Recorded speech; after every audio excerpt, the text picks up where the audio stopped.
Hello, good morning, students. This is your English teacher Pradeep Raja Bhoj, and this is your English reader book special series for class 5th. In the last session, we have completed this lesson number 4, which is Kabaddi.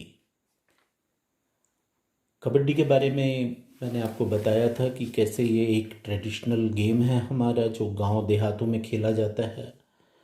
क्यों खेला जाता है बताया आपको कि because it doesn't need any special equipment. If the ground is available and the players, you can easily play this game. इससे आपके physical and mental abilities, आपकी शारीरिक और मानसिक क्षमताएं बढ़ती हैं, रिफ्लेक्सेस शार्प होते हैं, राइट। तो इन सब को हमने कंप्लीट किया था लेसन में।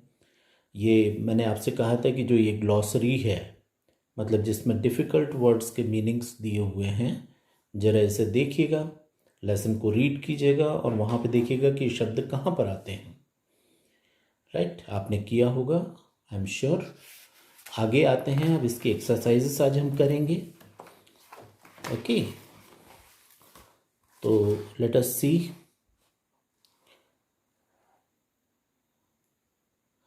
यहाँ पे देखिए कुछ वर्ड्स दिए हुए हैं जिसमें आपको कहा गया है कि read and learn, read and learn. यहाँ पर कुछ वर्ड्स हैं जैसे प्रपोज,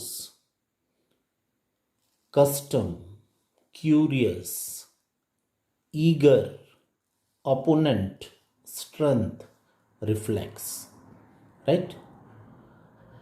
तो इसको कैसे प्रोनाउंस करते हैं ये आपको देखना है और इनकी स्पेलिंग्स देखनी है, right.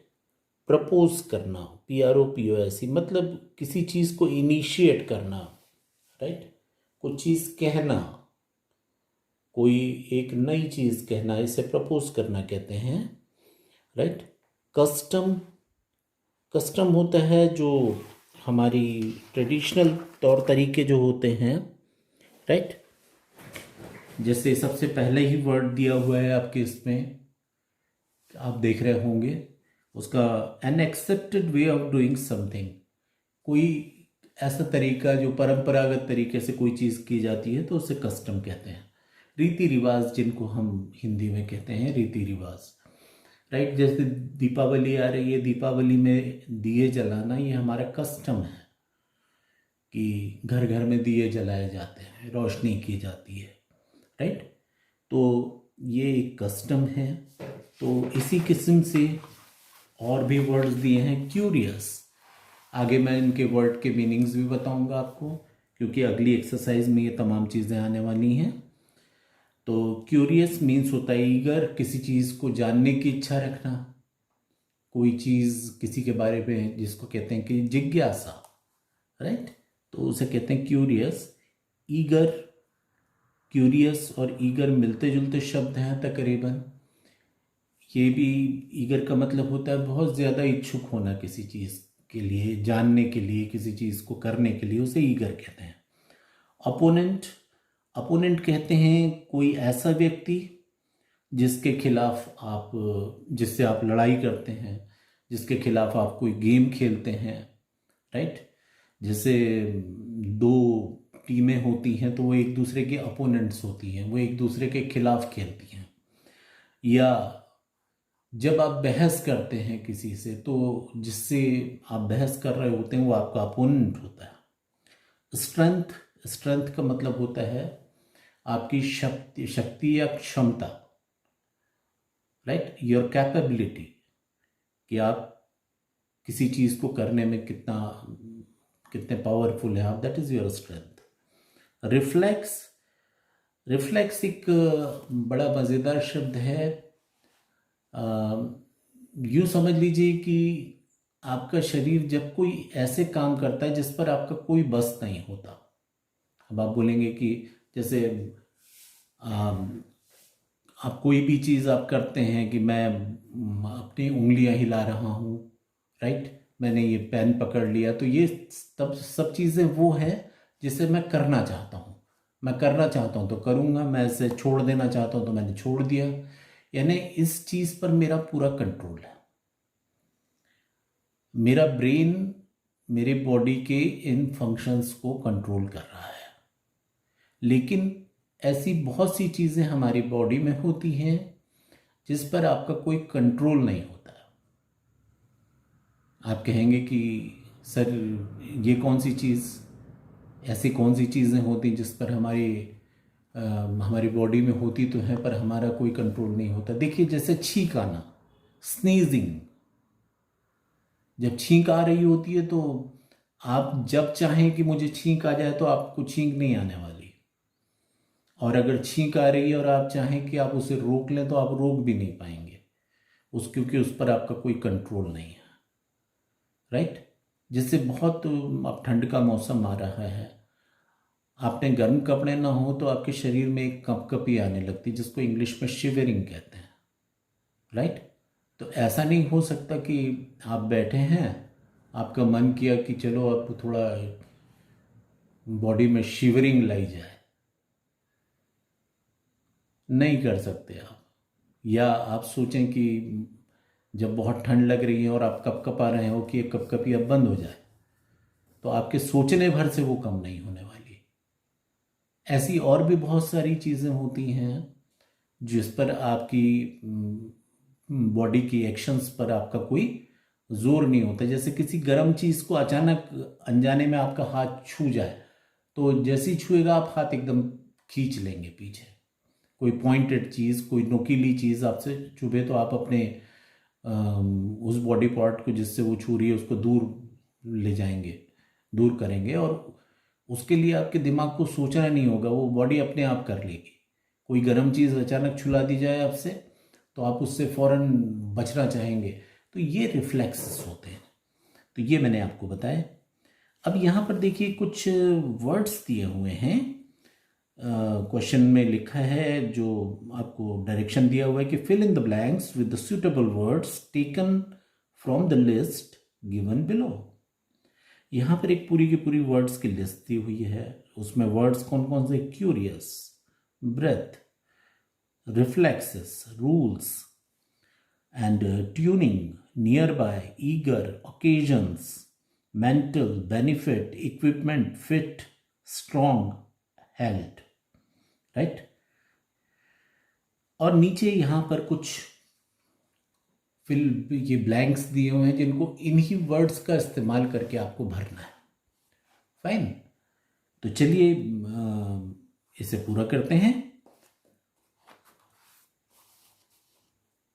Wrestling and kabaddi. Wrestling मतलब कुश्ती। Wrestling and kabaddi competitions are held, right, HELD, held. ये जो लास्ट वाला वर्ड है ये यहां भरेंगे। Wrestling and kabaddi competitions are held on such occasions, ये यहां का लास्ट वाला शब्द है। On such occasions, after the ceremony all the friends were eager, all the friends were eager, ये है ईगर, ओकेजन से पहले दिया हुआ है। Eager to go to the near by, right. Near by, near bye का मतलब होता है नजदीकी, right. Near by dam, they were curious, they were curious, first word है curious, CURIOUS। They were curious to know the rules and regulations, rules, RULES, नियम, rules and regulations of the game. The teacher said that it was played without any equipment. Without any equipment. EQUIPMENT, equipment. Equipment का मतलब होता है कोई साधन। It needs quick reflexes, quick reflexes, right? कहाँ पर है? यहाँ पर रिफ्लेक्सेस, ये तीसरा वर्ड दिया हुआ है, REFLEXES, रिफ्लेक्सेस, एंड दस makes a player fit and strong, fit and strong. The other benefit, the other benefit, ये है benefit, other benefit is that it improves our mental and physical abilities, right? Mental and physical abilities. It resembles yoga. It resembles yoga because it helps to prolong our breath. Moreover, Kabaddi helps in tuning of body and soul. Tuning, TUNING, right? तालमेल बिठाना body और soul का, tuning.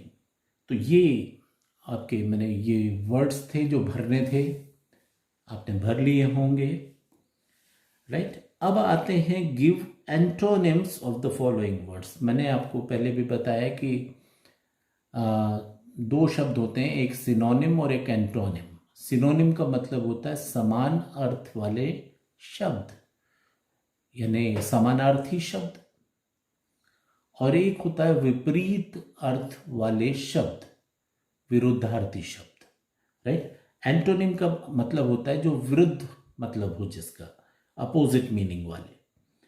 जैसे near by का मतलब होता है नजदीक, नजदीकी, नजदीकी, कोई चीज आपके नजदीक है तो वो नियर बाय हुई, और इसका अपोजिट होगा जो आपसे दूर है, तो उसको कहते हैं FAR, फार। फार मतलब दूर, राइट? आफ्टर, आफ्टर का मतलब किसी चीज से के बाद में, उसका अपोजिट होगा किसी चीज से पहले, बाद में का होता है अपोजिट पहले, तो उसको कहते हैं before. Near by, far, after, before. Traditional, traditional मतलब परंपरागत, जो बहुत पुरानी है, राइट? उसका अपोजिट होता है मॉडर्न, MODERN, मॉडर्न मतलब आधुनिक। एग्री, डिसएग्री, इसके आगे सिर्फ DIS लगाना है, right? Agree, disagree. Healthy, unhealthy, UN लग जाएगा, और इक्वल, अनइक्वल, राइट? इसके आगे अन लगेगा, इसके आगे अन लगेगा, इसके आगे डिस लगेगा, DIS, राइट? तो यहां पर आपने ये 6 वर्ड्स आपके बुक में दिए हुए हैं, जिसके मीनिंग्स मैंने आपको बताया। ये अपोजिट वर्ड्स उसके लिए कौन से होंगे ये मैंने आपको बताया, कि नियर बाय का अपोजिट फार होगा, आफ्टर का अपोजिट बिफोर होगा, ट्रेडिशनल का opposite modern, agree, disagree, healthy, unhealthy, equal, unequal. और ये शब्द जो हैं ये एक दूसरे के एंटोनिम्स कहलाएंगे। क्या कहलाएंगे? एंटोनिम्स कहलाएंगे। ANTONYMS, ये शब्द याद रखिएगा। सिनोनिम समान अर्थ वाले, एंटोनिम विपरीत अर्थ वाले, राइट? अब यहां पर जो अगली एक्सरसाइज है उसमें लिखा है कि give the meanings of the following words and use them in sentences of your own. यानी यहां पर कुछ शब्द दिए हैं, 6 वर्ड्स यहां भी दिए हुए हैं, और इन वर्ड्स का आपको मीनिंग बताना है, और उसके बाद उसके वाक्य बनाने हैं आपको उन शब्दों का प्रयोग करके। तो मैंने इसे कॉपी में अपने किया हुआ है आपके लिए, तो वो मैं दिखा रहा हूं आपको।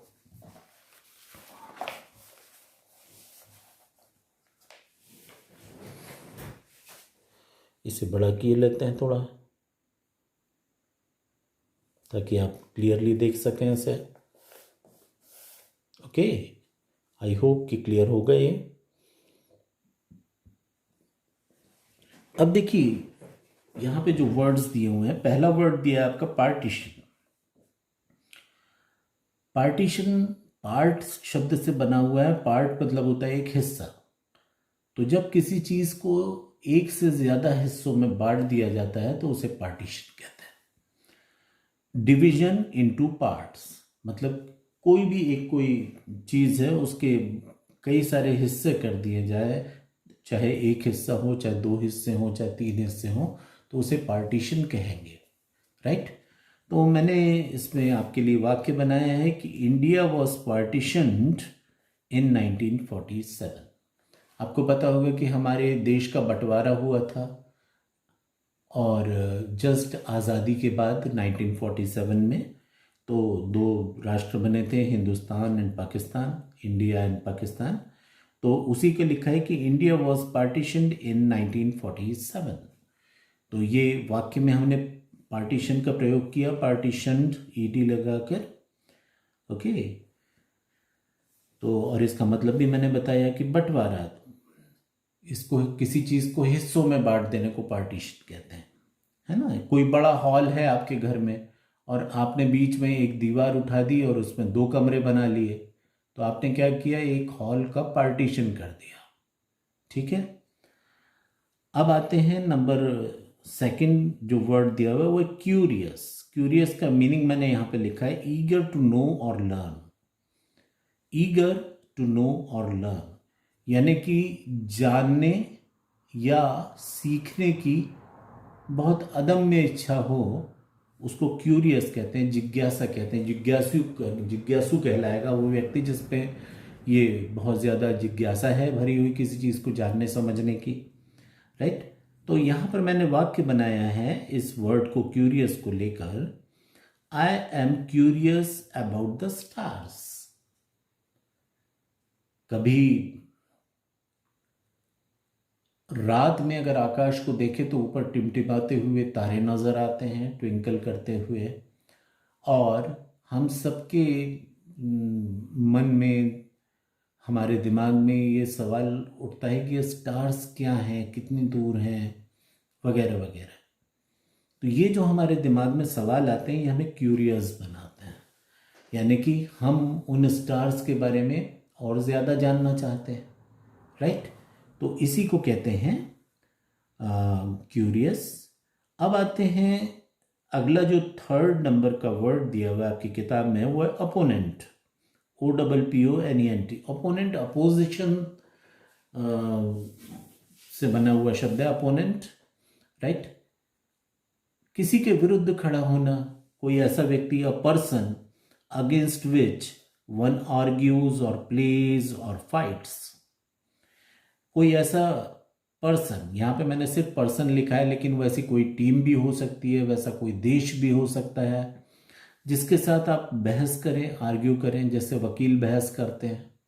तो दो वकील जब एक किसी केस को लेकर कोर्ट कचहरी में बहस करते हैं तो वो एक दूसरे के अपोनेंट होते हैं, विरोधी होते हैं। या प्ले और प्लेज मतलब कि दो खिलाड़ी अगर एक दूसरे के खिलाफ खेल रहे हों या दो टीमें एक दूसरे के खिलाफ खेल रही हों तो वो अपोनेंट्स कहलाते हैं। और फाइट्स, या कोई दो लोग आपस में लड़ रहे हों तो भी वो एक दूसरे के अपोनेंट कहलाएंगे, राइट। इसका वाक्य बनाया है Australia is our strong opponent in cricket, यानी कि ऑस्ट्रेलिया जो है वो क्रिकेट में हमारा बहुत सशक्त, बहुत ताकतवर विरोधी है, राइट। क्योंकि आप जानते हैं कि ऑस्ट्रेलिया की टीम भी बहुत अच्छी टीम है, तो ये हमारे देश को कड़ा मुकाबला देती है। तो ये एक स्ट्रॉन्ग अपोनेंट है क्रिकेट में। इसके बाद नंबर 4 वर्ड आ रहा है रिफ्लेक्सेस। रिफ्लेक्सेस का मैंने आपको बताया action that is independent of will, मतलब ऐसी एक्शंस, ऐसे काम जो किसी की इच्छा पर निर्भर नहीं करते, उन्हें रिफ्लेक्सेस कहते हैं। जैसे मैंने आपको जो एग्जाम्पल दिया उसी को यहाँ पर मैंने वाक्य में प्रयोग किया है कि स्नीजिंग, छींक आने को बोलते हैं sneezing. Sneezing and shivering, shivering कहलाती है कपकपाने को। Sneezing and shivering are our body reflexes. Sneezing and shivering are our body reflexes. ये जो दो चीज़ों के एग्जाम्पल दिए हैं कि छींक आना या जाड़ा लगने की वजह से कपकपाना शरीर का, शिवरिंग, सॉरी, ये हमारे बॉडी के रिफ्लेक्सेस हैं, मतलब इस पर हमारा कोई बस नहीं होता। We don't have any control on these body actions, that is why it is called our body reflexes, right. Now next word regard, REGARD। Regard की यूं तो कोई और भी कई मतलब होते हैं, लेकिन यहाँ पर जो आपके लेसन में जो मतलब लिया गया उसी को मैंने आपको बताया कि कंसिडर, किसी चीज़ को मानना, रिगार्ड, राइट। यहाँ पर मैंने वाक्य बनाया कि doctor Joshi is regarded as the best surgeon in our town. Doctor Joshi is regarded as the best surgeon in our town, मतलब हमारे शहर में डॉक्टर जोशी को सबसे अच्छा सर्जन माना जाता है, कि वो सबसे अच्छी सर्जरी करते हैं, सबसे अच्छे सर्जन हैं डॉक्टर जोशी, ऐसा माना जाता है। तो ये यहाँ पर कंसिडर का मतलब, रिगार्ड का मतलब, कंसिडर मतलब मानना, किसी चीज़ को मानना, राइट। तो डॉक्टर जोशी माने जाते हैं सबसे अच्छे सर्जन हमारे टाउन के, ये मीनिंग है यहाँ पर। तो ये एक मैंने आपको बताया। इसके बाद आता है अगला फील लाइक। फील का अगर आप देखेंगे तो ये मतलब कुछ अलग होता है, ये आपकी सेंसेस से जुड़ी हुई बात है कि किसी चीज़ को फील करना, राइट। और फील लाइक का मतलब be in the mood for, मतलब किसी चीज़ के लिए आपका मन हो रहा है या नहीं हो रहा है, वो उसके लिए इसको यूज़ करते हैं फील लाइक। जैसे कि सपोज मेरा रात को कोई हैवी खाना खाने का मन नहीं कर रहा है ना, मैंने सुबह बहुत लेट खाना खाया और अभी मुझे ऐसा लगता है कि रात को मुझे कुछ हल्का फुल्का खाकर सो जाना चाहिए, कोई मुझे ज़्यादा गरिष्ठ भोजन नहीं करना चाहिए। तो उसके लिए मैंने वाक्य बनाया कि I don't feel like eating heavy meals tonight, मतलब आज रात को मेरा ज़्यादा गरिष्ठ भोजन, ज़्यादा हैवी खाना खाने का बिल्कुल मन नहीं है। यही मतलब है उसका be in the mood for, मतलब मैं बिल्कुल हैवी खाना खाने के मूड में नहीं हूँ। तो ये होता है इसका मतलब फील लाइक का, राइट। आई होप कि आप समझ रहे होंगे इस चीज़ को, और आपने इसको उतार लेना है अपनी कॉपी में, है ना, कॉपी में उतारना है और समझ रहे हैं इनके मीनिंग्स क्या हैं। ओके, अब आगे आपको मुझे क्वेश्चन आंसर वगैरह कराने हैं इसके, तो वो अगले इस पे करवाऊँगा। इन द मीन टाइम यहाँ पर एक एक्सरसाइज अभी 2-3 मिनट में आप कर सकते हैं, वो है select the appropriate word from brackets and complete the sentences. यहाँ पर दो मिलते जुलते शब्द दिए हुए जिनका प्रोनाउंसिएशन एक जैसा है ना, तो उसमें से कौन सा शब्द सही है यहाँ पर इस वाक्य के लिहाज से, उसके हिसाब से हमको छांटना है। Select the appropriate word from the brackets and complete the sentences. All the friends, यहाँ पर SAT set आएगा कि SET set आएगा? All the friends blank on the ground लिखा है। देखिए दोनों का प्रोनाउंसिएशन सेट ही है, राइट। एक सेट का मतलब होता है कि किसी चीज़ को व्यवस्थित करना, सेट करना, या जब समूह जो होता है उसको भी सेट कहते हैं। कि मैं कहूँ कि मग्स का set, right. I have a beautiful glass set और कप सेट, मतलब ग्लासेस का एक सेट है मेरे पास जिसमें 5 या 6 ग्लासेस का एक सेट होता है, या चाय के मग्स होते हैं चाय के, तो उसको भी हम सेट कहते हैं। वो ये वाला SET सेट है। ये सिट का सेकंड फॉर्म सेट है, सिट सेट, राइट। तो यहाँ पर है कि सभी बच्चे कहना चाह रहे हैं कि ग्राउंड पर बैठ गए थे, ज़मीन पर बैठ गए थे, तो यहाँ पर आएगा SAT सेट, राइट। उसे कर लें।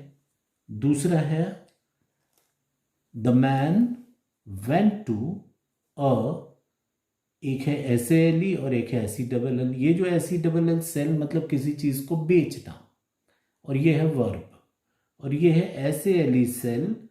सेल का मतलब होता है कि